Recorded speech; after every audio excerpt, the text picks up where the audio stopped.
Valdous bi ñu jagleel xale yi ak pastille jet ngir ñépp ñu soppul wala ñi maytandiku suukar ku ne ak sa Valda.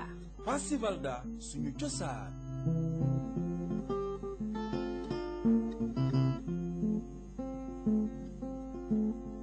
Val d'Afrique moo leen di may seen émission ëttu waxtaanu bés bi ak lu leen naqari ci hôpitaux yi ci seen wérgu yaram. Si vous écoutez Safir FM.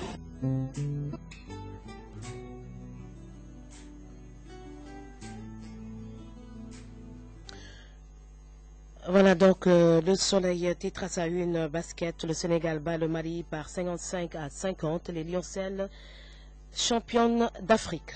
Pas bien, directeur général de la Sénélec, il n'y a pas eu de hausse du prix de l'électricité. Pèlerinage au lieu saint de l'islam, le retrait des titres de voyage pour la Mecque a commencé. Entrée des classes, 150 écoles seront libérées des eaux par l'UNICEF et coopération. Le directeur général de la Société financière internationale en visite au Sénégal à partir de demain. Rencontre avec les Sénégalais de New York. Les audits seront menés à terme selon Macky Sall et occupation du nord du Mali. La colère silencieuse des filles de Gao. Le quotidien titre ça une proposition d'augmentation des salaires des conseillers, ministres conseillers. Macky Sall repousse les avances de Aminata Tall. Hausse du prix de carburant, l'essence à 889 francs, le gasoil à 792 francs. Congrès de convergence socialiste, Malik Noël Seck reconduit sur les marches de la maison du parti. Tchadiaï écroué pour défaut de permis de construire homicide, l'architecte Mbaye Diop jugé mercredi et annonce d'un gouvernement plus étoffé, le chef de l'État à l'épreuve de son Wardjeuf. Basket, le Sénégal champion d'Afrique des moins de 18 ans. Victoire majeure pour mineurs. À lire la page 15 et 16.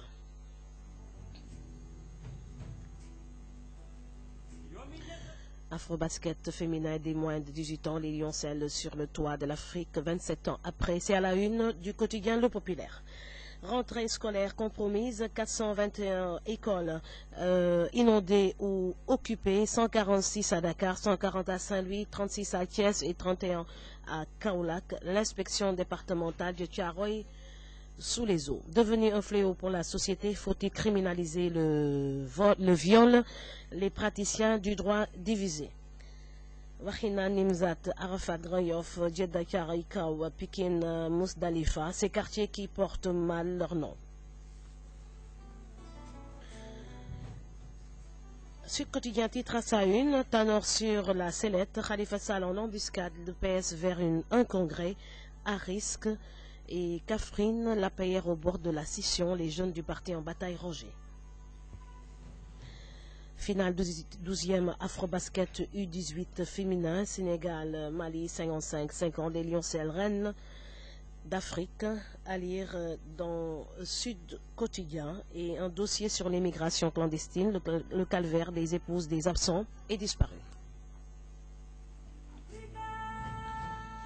La Tribune titre à sa une, Macky Sall à propos des audits. Les audits seront menés à terme. Et Afro-basket U18 féminin, les Lioncelles championnes dans l'obscurité. Coupure d'électricité, le Rousse Ramatien. Donc Ramat revient de plus belle. Donc effectivement, il y a beaucoup de coupures d'électricité ces temps-ci. Et le gérant de la Lamanta Beach, accusé de trafic de drogue, de gros bonnets protège Bernard Touli, et reconduit à la tête de Convergence. Noël Seck appelle à l'assainissement du Parti socialiste. Ouverture des classes, les sinistrés quittent les écoles malgré eux. Le singulier parcours d'un magistrat à femme. Abdoul Diop abandonne sa femme et son bébé de 6 mois pour épouser celle de Tony Silva. C'est à lire à la page 6 du quotidien La Tribune. L'enquête à la une titre à sa titre. Trafic de drogue, bras de fer entre le directeur général du Lamentin et la douane. Bertrand Touli porte plainte contre les Gaboulous. Son passeport a été confisqué, la justice activée. Pape Dieng, directeur général de la Sénélec, pour le moment, pas de hausse des tarifs. Nous n'avons jamais eu autant de réserves. Et à propos du pèlerinage à la Mecque 2012, 1000 pèlerins menacés de rester à Dakar. C'est à lire à la page 6 du quotidien Enquête. Afrobasket Unité 18, les Lioncelles reine 27 ans après. À lire toujours à la une du quotidien Enquête et l'Observateur qui titre à sa une Inspection générale d'État. Le rapport spécial du FESBAN sur la table de Macky Sall, Abdoulaye Diop et ses milliards de lettres de confort. 2 milliards d'autorisations provisoires d'enlèvement et éliminatoire qu'en 2013. Sénégal-Côte d'Ivoire, la CAF qui avertit que la pelouse soit en bon état, que la lumière soit parfaite, que toutes les places assises soient numérotées. Allongement et réaménagement de l'équipe d'Abdoul Mbaye, les secrets du prochain gouvernement de Macky Sall, des ministres renforcés, des départements éclatés, changer les hommes en fonction de leurs compétences démontrées. Le chef de l'État engage une concertation avec les leaders de Benno Bokk Yakaar. Un gendarme accuse une commissaire de police de coups et blessures volontaires, abus d'autorité et séquestration. J'ai été malmené, agressé, déshabillé et jeté dans la chambre de sûreté.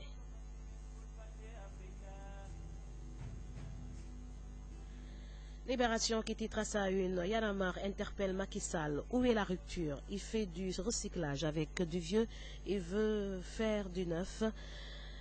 C'est impossible. Donc il dit avec du vieux, il veut faire du neuf, c'est pratiquement impossible. Ces paroles sont de Y'en a marre, Fadel Barro, coordonnateur de Y'en a marre. Le vampire de Pikine mis aux arrêts, à lire à la page 6 du quotidien Libération et du FPE au BNDE, en troc douteux de 3 milliards. Il dit canardé par la paillère, c'est à lire à la page 3, et Diouf qui répond à Koto par un doublé, également à lire dans ce journal. L'AS titre à sa une, Abdourahmane Touré nommé PCA de la Sénélec et groupe parlementaire Benno Bokk Yakaar, Moustapha Diakhaté, l'homme à abattre. Il est incapable de soutenir un débat en français. Il traitait l'APR de parti fans club. Il se sucre sur le dos des députés. Moustapha Diakhaté répond, ce sont uniquement les députés de l'APR qui me combattent. Ils sont dans une logique d'accaparement. Je ne me suis pas sucré avec Wade, ce n'est pas avec Macky que je vais le faire. Macky Sall tape du poing sur la table aux USA. Il faut arrêter la collecte de fonds. L'État se chargera du reste. Auteur d'un doublé contre Bristol, El Hadj Diouf répond à Koto. Le pays au quotidien qui titre à sa une, Elton, école de lutte Balaguer. Il n'y a pas de VIP dans l'arène. Bombardier et Tchèque ne m'échapperont pas. Toujours à la une du quotidien Le Pays, Abdou Diouf, quand je parlerai du Sénégal, 3 points de suspension. Et à la présidence, Seydou Gueye vole au secours de Aminata Niane et Tanor qui a le vent en poupe d'après le quotidien Le Pays, le Paris-Dakar de Tanor, c'est à lire à la page 5. Réaménagement gouvernemental en vue, Pendambo reprend la culture d'après l'office et après 18 ans de diète, les Lioncelles au sommet de l'Afrique. Inauguration de la réserve communautaire de Boundou, Ali Haïdar accueilli avec des brassards rouges et culture de Yamba au Fouladou au nouveau champ de cannabis découvert. Réumi au quotidien qui titre également à sa une, gouvernement d'Abdoul Mbaye, silence, Macky remanie. De 25, le gouvernement passera à 31. Retour de Robert Sagna et Landing Savané, Bathily à l'énergie. Matassi Diallo et Youssou Ndour verront leur département ministériel scindé en deux. Au bord d'une faillite totale d'ici 3 mois, Transrail en quête de 4 milliards pour poursuivre les États du Sénégal et du Mali jusqu'au 31 pour solder les comptes. Mamadou Ibra Kane a réuni le grand jury face au grand oral, c'est à lire à la page 4, et Assemblée générale de convergence socialiste, Malik Noël Seck dribble Abdoulaye Wilane. Les quotidiens du sport, Stade titre à sa une, Khalidou Fadiga, Sénégal-Côte d'Ivoire, Diouf est profondément déçu. Et première ligue meilleur buteur, la colère réussit bien à Demba Ba. Le quotidien des arènes sénégalais Sunu Lamb qui titre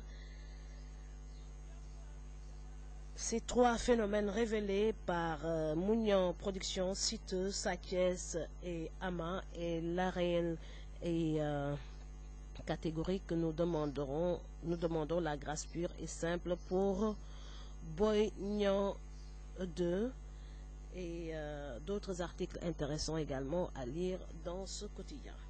Je souhaite une très bonne lecture aux éditeurs qui vont l'acheter dans les rues de Dakar, et dans quelques minutes on va essayer d'entamer un waxtaan matinal en ce lundi 1er octobre.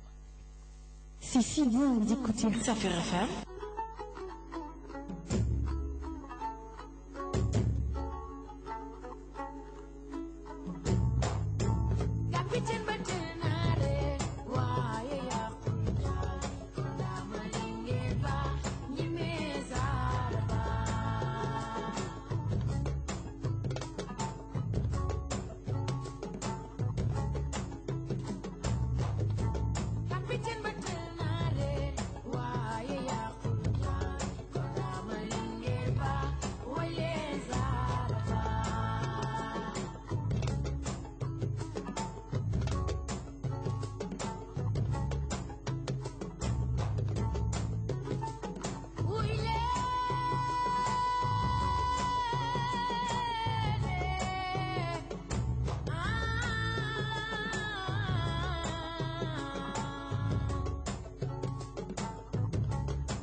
Subatel bi basé woon si les quotidiens de ce jour.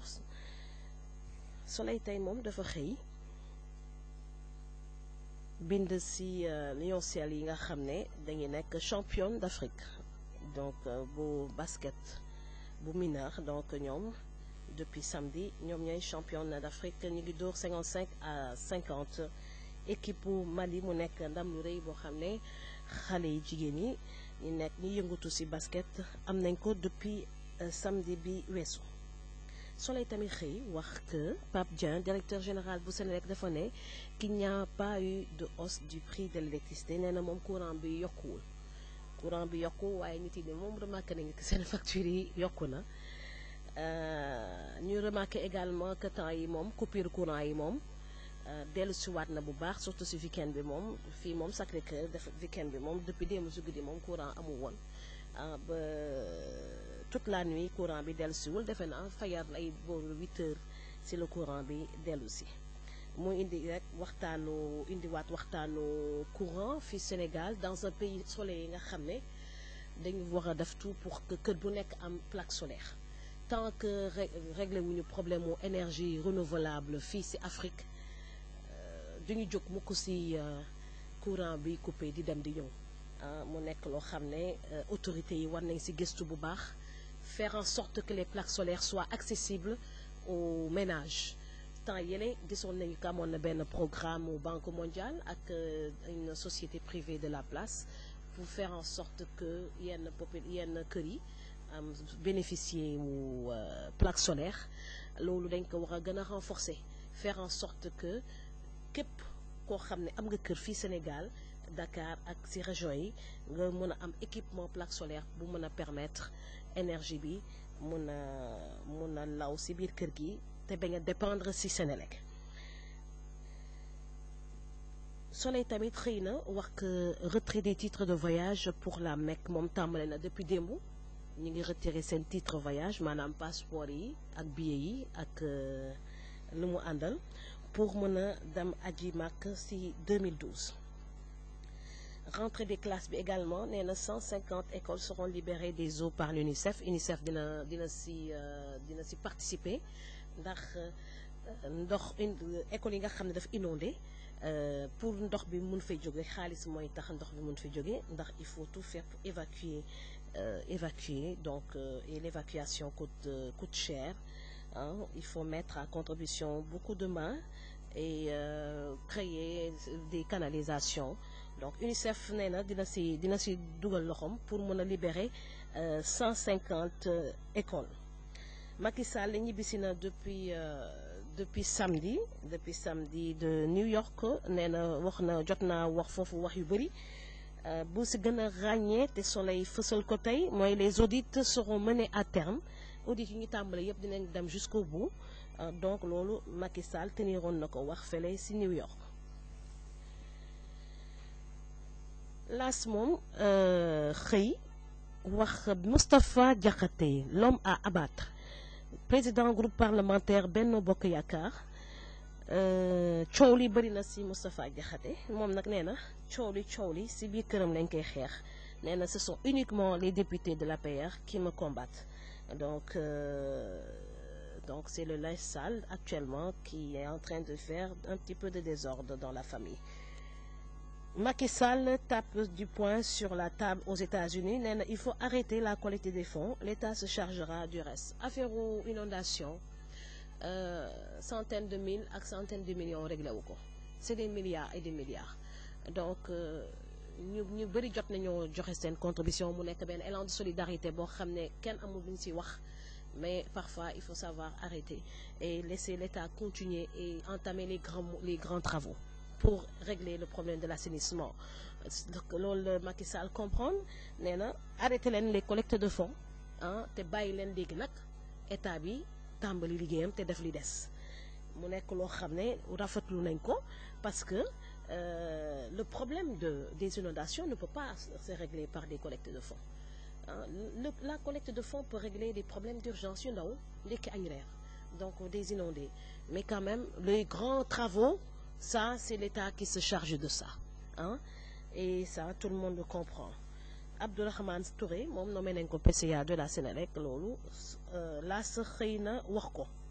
La Tribune tamit dafa xëy ñëw tamit si les audits qui seront menés à terme déclaration bi Macky Sall joxe fële New York xëy tamit wax que xuj xamat maanaam tàkk di fay dellusiwaat na ndax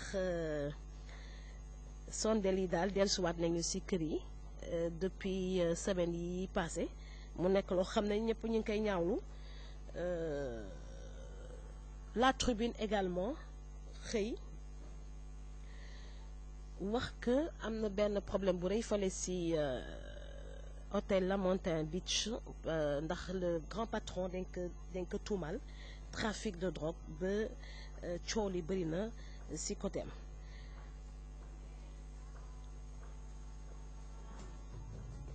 Affaire Malick Noël Seck également mi ngi yëngal le parti socialiste ndax La Tribune moom dafa ne que Malick Noël Seck a été reconduit à la tête de Convergence socialiste ndax temps yëpp moom gis nañu que coow li bëri na entre Malick Noël Seck ak les jeunes du parti socialiste. L'Observateur, Rewmi, l'Office ñoom dañoo préféré titrer tey si les secrets du prochain gouvernement du prochain gouvernement de Macky Sall ñoom ne nañu daal Macky Sall soo moytuwulee dina remanier yokk gouvernement am ñoo xam ne am nañu ay gros ministères soo moytuwulee seen ministère dinañ ko xaaj ñaar en fonction de leurs compétences yi ñu jotam wane donc ku mel ni Penda Mbow am nañu yaakaar ne dina reprendre la culture mu mel ni tamit am wax nañu tamit retour probable de Robert Sagna ak Landing Savané Bathily à l'énergie donc Matassi Diallo ak Youssou Ndour moom donc seen ministère mun na am chance mun na soo moytuwulee ñu xaaj ko et que le gouvernement peut passer de 25 à 31 ministres loolu la Rewmi wax. L'Office tamit ñëw dëggal ko Observateur tamit def si benn article bu am importance waaye li ñu xam rek li ñu si mën a wax mooy toll nañu si benn jamono boo xam ne fii si Sénégal le Sénat a été supprimé poste vice-présidence amul conseil économique et social supprimé ñu transformé ko en conseil économique et social environnemental donc compétence yi bëri nañu ci Sénégal compétence yi bëri nañu ci Sénégal ba ñëpp suñu àndale ak dal je pense qu'on va arriver à mettre en place un bon gouvernement pour gérer les affaires du pays gis nga pour gérer les affaires du pays benn gouvernement bu strict bu ndaw mënu gérer les affaires du pays il y a de la place pour beaucoup de personnes ici il y a de la place pour beaucoup de personnes donc il faut que ñi jiite surtout ñi jiite ànd ak dal pour ñu mën a mettre en œuvre de bons plans d'action pour régler les problèmes du pays donc coow lu bëri dafay freiner élan yu bëri donc APR groupe parlementaire Benno Bokk Yaakaar Moustapha Diakhaté gis nañu que coow li mi ngi bëgg commencer bëri on trouve ça dommage parce que c'est de l'énergie négative donc les gens n'ont pas besoin de ces énergies négatives au Sénégal on a besoin des énergies positives on a besoin des énergies yoo xam ne dafay converger pour xool yëpp nekk benn mën a tabax Sénégal defal ko bu baax donc ñi mën a dugg ci gouvernement ñu mën a nekk ay gérer entreprise ak ñoo bëri fii Sénégal maintenant pour ñu boole leen pour ñu tabax dëkk bi ak dal rek la mën a doon soxor beeg iñaan beeg ak tuumal beeg yooyu yëpp suñ ko dindee jël intérêt Sénégal def ko ci kanam yaakaar naa ne dinañ mën a defar c'est pas le nombre de ministres de 25 à 10 ou bien de 30 50 qui est important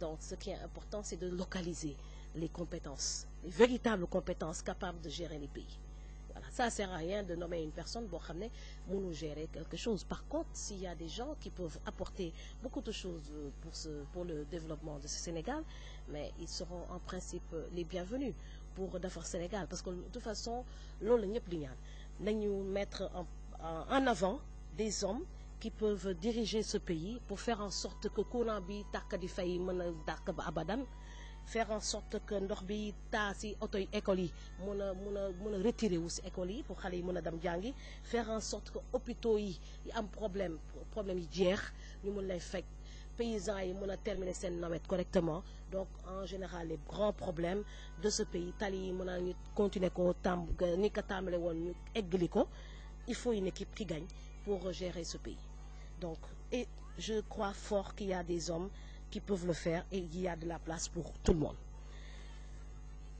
le quotidien moom ñëw na si mu xëy tey wax Tanor sur la sellette Khalifa Sall en embuscade le PS vers un congrès à risque ca temps yi moom parti socialiste bëri na coow yu bëri le populaire xëy tamit wax si école yi nga xam ne dafa inondé ak occupé par l'eau que c'est un grand dossier parce que xale yi foog ñu dem jàngi Libération xëy tamit wax Y'en a marre moom mi ngi interpellé Macky Sall di ko laaj ana rupture bi parce que ñoom nee nañ am na ñoo xam ne dañu màgget yaa ngi bëgg a def lu bees tàkk di utiliser ñu màgget donc c'est pratiquement impossible ces paroles sont de Fadel Barro man ma teg si rek il y a de la place pour tout le monde donc ñu fexe rek ba identifier les personnes qu'il faut pour gérer ce pays am na ñu am expérience xam nga c'est pas un problème bon am na ñu mag ñu fi nekk effectivement mais am nañu expérience yu mag a mag ñooñu dañ leen war a jaxase ak xale yi